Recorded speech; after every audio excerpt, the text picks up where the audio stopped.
Today we're taking a deep dive into one of the most unsettling, most taboo aspects of the Fallout Wasteland. Cannibalism. We're focusing on the deep lore that makes it so compellingly horrifying. We're not just reporting facts here, we're exploring the psychological, moral, and, well, biological boundaries pushed in a world pretty much without limits. Indeed. It's a practice that fundamentally challenges our understanding of humanity. It strips away that thin veneer of civilization to reveal the raw, primal urges beneath. What's truly fascinating here is how the Fallout universe doesn't shy away from exploring the absolute nadir of human desperation. And the various, often terrifying, forms this deepest of taboos takes from starkest survival and, calculated deception to ritualistic depravity and even grotesque, irreversible transformation. It's a constant mirror held up to the darkest parts of what it means to survive, really. So, to set the scene for you, let's start with the basics. What exactly are we talking about when we say cannibalism in this post-apocalyptic world? At its core, it's clearly defined as the practice of eating members of one's own species as food. Simple enough, right? But here in the Wasteland, that definition expands far beyond what you might first imagine. We're not just talking about unmutated humans eating other unmutated humans. The scope explicitly includes mutant human species, like ghouls or supermutants. They can be both the perpetrators and, horrifyingly, the victims. This isn't just about species, it's about the shared, albeit twisted, lineage. And that expanded definition is absolutely critical to grasping the sheer scale of the horror and the moral chaos of the Wasteland. To give you an immediate visceral example right from the start, think about the notorious East Coast supermutants. They are not just physically imposing, they are chillingly defined by their cannibalistic tendencies, specifically for eating humans. You'll frequently find human gore strewn around their territories, bones, picked clean, dismembered limbs, the remnants of horrifying meals. This isn't some subtle act of survival. It's a deliberate, undeniable display of dominance. It's a grotesque calling card that marks their presence. And it underscores a complete terrifying disregard for human life. It sets an incredibly dark, almost prehistoric tone for anyone who dares wander into their domain. Makes it clear that in this wasteland, some predators walk on two legs. That's a truly chilling image. Paints a picture of a world where humanity isn't just prey to radiation-mutated beasts, but, well, to itself. And while cannibalism is a stark, desperate reality that crops up far too often in Fallout, it's crucial to understand that even in this fractured, lawless world, it largely remains a profound taboo. It's not simply a regrettable necessity, it carries immense moral weight. You're absolutely right. It's definitely not universally accepted. If we connect this to the bigger picture, most major wasteland societies, even those barely holding together, unequivocally consider it a crime against nature. This act violates one of the most fundamental biological and social contracts known to intelligent life, I suppose. As a result, individuals known to be cannibals are universally ostracized, often violently. They're beaten, driven out of settlements, regarded with this deep-seated revulsion that transcends the general lawlessness of the era. Just the suspicion of it can turn a whole community against you. However, there's a fascinating, albeit dark, nuance worth noting here. By implication, cannibalism alone, meaning consuming flesh without also involving murder to obtain it, may not always warrant immediate execution or extermination.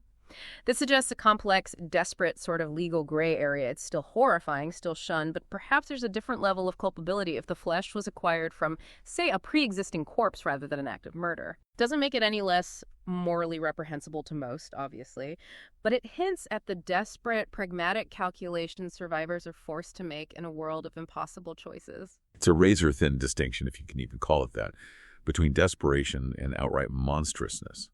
But it's not just a moral degradation, is it? There are severe physical consequences for those who partake, even without the crushing moral weight or the fear of societal retribution pressing down on them. For normal humans, meaning those not already mutated like ghouls or supermutants, consuming human flesh leads to horrifying physical degradation. The sources detail debilitating shakes that can eventually be fatal. It's a slow, insidious kind of self-poisoning. Precisely. And what's particularly intriguing, or perhaps even more horrifying when you consider the accuracy, is that this physical consequence is a direct, chilling reference to a real-life phenomenon. The debilitating shakes are a clear parallel to the real-life disease Kuru. To fully grasp the horror, it's worth just a brief detour into what Kuru actually is. It's a rare, incurable, and fatal neurodegenerative disorder. It's caused by these misfolded proteins called prions, which are particularly concentrated in nervous tissue, think brain, and spinal cord.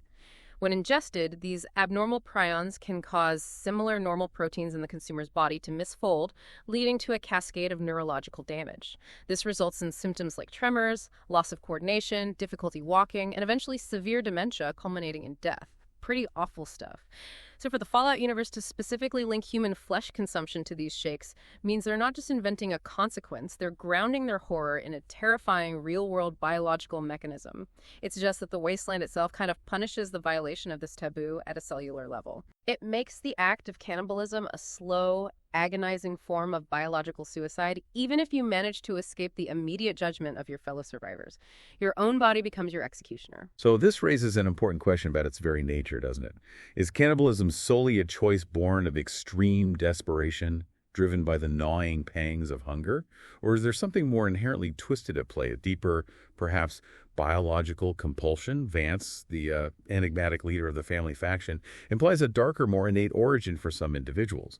He has this theory that some cannibals are born with an innate craving for human flesh, and even more disturbingly, an unusual ability to consume it without ill effects, seemingly immune to those Kuru-like shakes. Yeah, this is a crucial distinction that Vance tries to articulate, and it complicates the moral landscape significantly.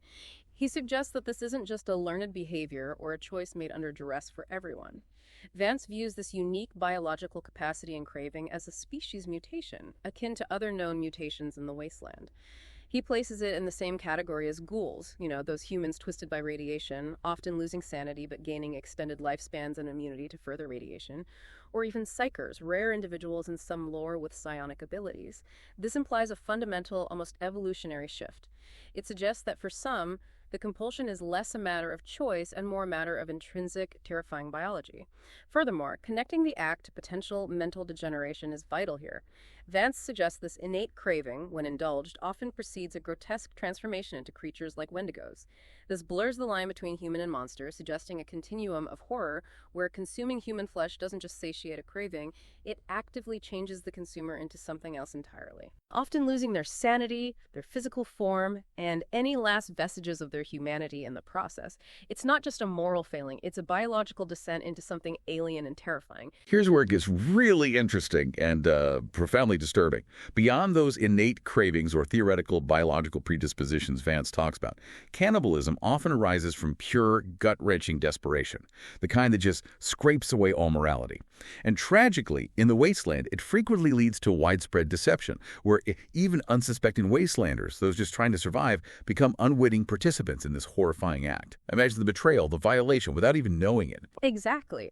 Food scarcity isn't just an occasional problem, it's a constant, brutal reality in the Wasteland. A pervasive threat that grinds people down, makes them vulnerable, desperate. And this vulnerability is ruthlessly exploited by some unscrupulous vendors. They sell human flesh under the guise of regular meat, preying not only on people's hunger, but also on their, inherent trust. Sometimes these vendors are practicing cannibals themselves, indulging their own dark urges while coldly profiting. Other times, it's purely an unethical business practice, a cold, calculated transaction of supply and demand where human bodies become the cheapest, most accessible commodity. It's an economy built on atrocity, really, where the market for basic sustenance is so broken that it swallows moral boundaries whole. And one of the most infamous examples of this deception, a story that truly sticks with you because of its sheer brazenness, is Iguana Bob Frazier from the original Fallout. He was a highly successful food vendor operating out of the Hub, a major trading hub. You'd think a successful food vendor would be a beacon of hope and reliability in a post-apocalyptic world, a source of comfort amidst the chaos. But Bob was anything but. His success was built on a foundation of profound deceit and horror. Indeed. Iguana Bob notoriously obtained human corpses cheaply from Doc Morbid at the local morgue. He then processed this meat, likely with some basic preservatives and spices to mask the taste and texture, and sold it at a premium as iguana bits, completely tricking his clientele. This wasn't just a small-time back-alley operation. He was a prominent, well-regarded figure, the kind of person people relied on. What's even more disturbing, and speaks volumes about the normalization of depravity in the Wasteland, is the horrifying legacy of this deception. His son, Mikey Frazier, continued the Iguana Bits business decades later in the new California Republic, a burgeoning, supposedly more civilized society. This shows how deeply ingrained and, frankly, how effective this horrifying practice became as a business model. It implies that generations grew up unknowingly consuming human flesh, a chilling testament to how easily moral lines can blur and just fade away. And for a truly intriguing, darkly humorous detail, if a player character tried to blackmail Iguana Bob, one of the dialogue options directly referenced Charlton Heston's famous line from the classic dystopian film Soylent Green, shouting, "Prime Choice Select is made of people. It's made of people." Yeah. It's a chilling nod to a classic piece of dystopian horror, suggesting that even in the wasteland, some cultural anxieties persist, and that the dark humor of humanity can still find a voice amidst the despair, even if it's only to highlight the grotesque truth. And it wasn't an isolated incident, was it? This kind of dark opportunism, preying on both the dead and the living, was alarmingly common across the fractured expanse of the wasteland. Take the capital wasteland, for example, the ruins of Washington, D.C. We find chilling accounts of hunter groups there who didn't just hunt mutated animals. They specifically preyed on travelers for their meat. These weren't isolated madmen. They were organized bands targeting the vulnerable, turning fellow survivors into literal prey. They would then butcher their victims and sell this human flesh to unsuspecting customers, further perpetuating the cycle of unwitting cannibalism. These weren't just isolated acts of desperation. They were an organized trade in human misery where the value of a human life was reduced to its caloric content. Pretty grim. Yeah, these groups highlight a profound breakdown in the fundamental trust that binds communities. It forces individuals into a constant state of paranoia. How could you ever truly trust a stranger offering you food, knowing what horrors might be hidden within? Another harrowing anecdote comes from old Ben in Freeside, illustrating those severe, inescapable physical consequences we talked about earlier. He recounted a local merchant who sold strange meat at incredibly low prices. Seems like a benevolent act in a world where food is gold, right? Initially, this might seem like a boon, a true act of charity in a world of scarcity, but the cheap price came at a terrible, agonizing cost. The merchant eventually died from the very debilitating shakes we discussed, the physical degradation associated with prolonged consumption of human flesh, likely kuru. After his slow, agonizing self-destruction, the grim truth came out. Human remains were discovered buried under his house, a stark, undeniable confirmation of his horrifying trade. It wasn't just bad business, it was a slow, agonizing punishment for the merchant, a biological retribution. And horrifying discovery for a community that had unknowingly relied on him for sustenance. It leaves you wondering how many other merchants across the wasteland might have similar dark secrets buried beneath their stalls. So what does this all mean for the moral fabric of the wasteland? For the very idea of a functioning society?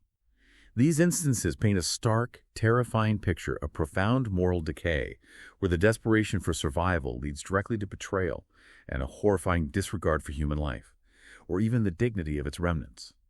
It truly turns neighbors into unwitting predators and prey, eroding the very foundations of community and trust. It's a world where even your next meal, something so fundamental to life, could be a profound betrayal of everything you thought it meant to be human. It's a constant lingering doubt that permeates every interaction. Having witnessed the chilling depths of individual desperation and the widespread deception it breeds, where every meal could be a betrayal, we now turn our gaze to something perhaps even more disturbing, when cannibalism becomes an organized force, shaping entire communities or even twisting individuals into true monsters. It's no longer just about isolated acts of survival, it's about ideology, control, and irreversible transformation, presenting varied and terrifying manifestations of this deepest taboo. These aren't just one-off events, they represent persistent, systemic horrors that define whole factions and regions. From the chaos of individual survival, we delve into groups that have, in their own terrifying ways, found a perverse form of order around this taboo. Our journey first takes us to the capital wasteland, to a truly unique and unsettling faction, the family from Fallout 3, led by the incredibly complex Vance. He's not just gathering cannibals, he's trying to redeem them in his own twisted, philosophical way. It's a fascinating, if utterly macabre, social experiment, attempting to build a society out of the most forbidden desires. Vance, indeed, gathers individuals experiencing a profound cannibalistic hunger, those with that innate craving we mentioned earlier, who seem genetically predisposed to consuming human flesh without immediate ill effect.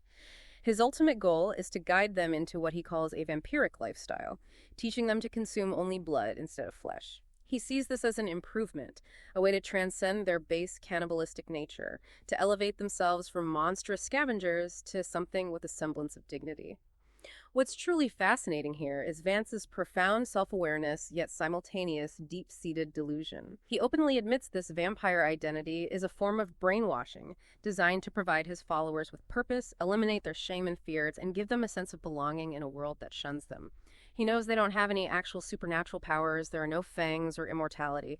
The vampire label is a purely social construct, a psychological framework to give them dignity, control, and a shared identity, however artificial. He is a chillingly rational social engineer, creating a new truth for survival when all the old ones have failed, harnessing the human need for belonging for the darkest of purposes.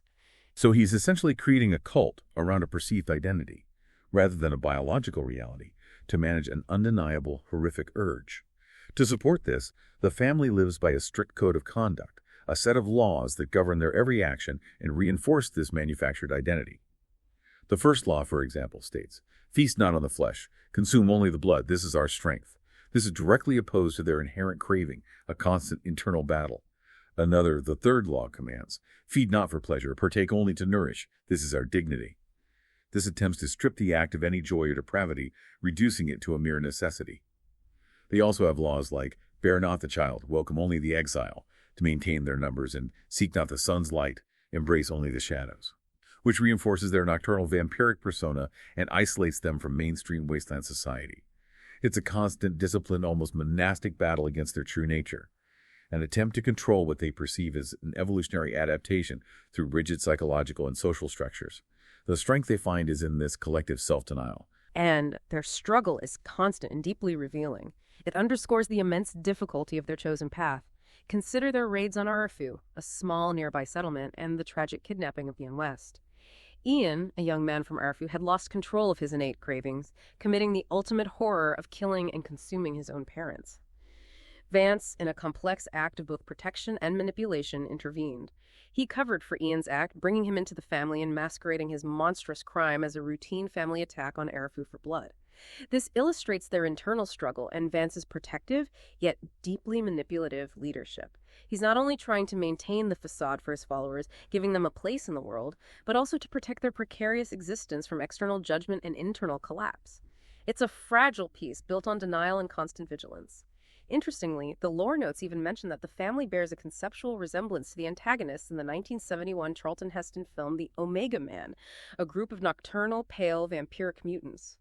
And their code of conduct is strikingly similar to the Camarillais traditions from the tabletop RPG Vampire. The Masquerade, which are designed to maintain the masquerade, the secrecy of vampires, and control their predatory impulses. These are not just casual mentions. They are interesting tidbits of influence, showing where the creators drew inspiration for this deeply layered faction, and how they aim to explore the psychological and sociological dimensions of living with an inhuman hunger. Now, let's head to the shimmering lights of the New Vegas Strip. A place that promises luxury and escape, but where a different kind of cannibalism lurks beneath a veneer of utter opulence and refinement. The White Glove Society. This is a chilling contrast to the family's desperate philosophical struggle. Here, the horror is cloaked in immaculate suits and sophisticated manners, making it arguably even more insidious. What's truly fascinating here is their origin story, a stark reminder that even the most civilized societies can emerge from the darkest traditions. This faction, which operates the opulent Ultralux Casino, one of the most exclusive establishments on the Strip, is actually descended from an underground-dwelling tribe. With a deeply rooted, generations-long history of practicing cannibalism, they were once a primal subterranean society.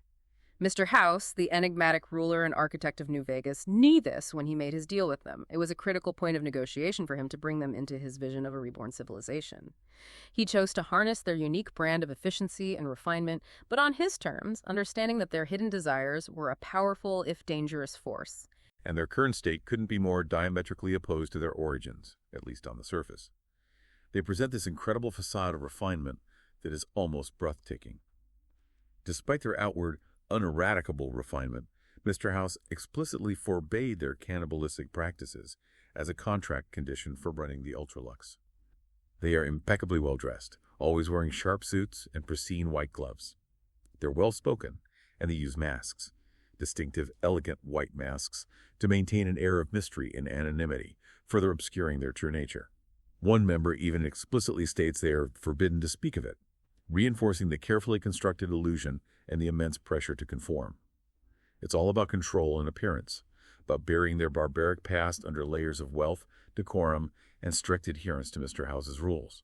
The tension between their polished exterior and their primal urges is palpable, creates a deeply unsettling atmosphere for those in the know. But the secret plot always bubbles to the surface, doesn't it? Primal urges are incredibly difficult to suppress indefinitely. A powerful sub-faction within the society, led by the hotel manager Mortimer, secretly plots to return to their cannibalistic ways. They can't entirely escape their ancestral traditions or their deep-seated craving.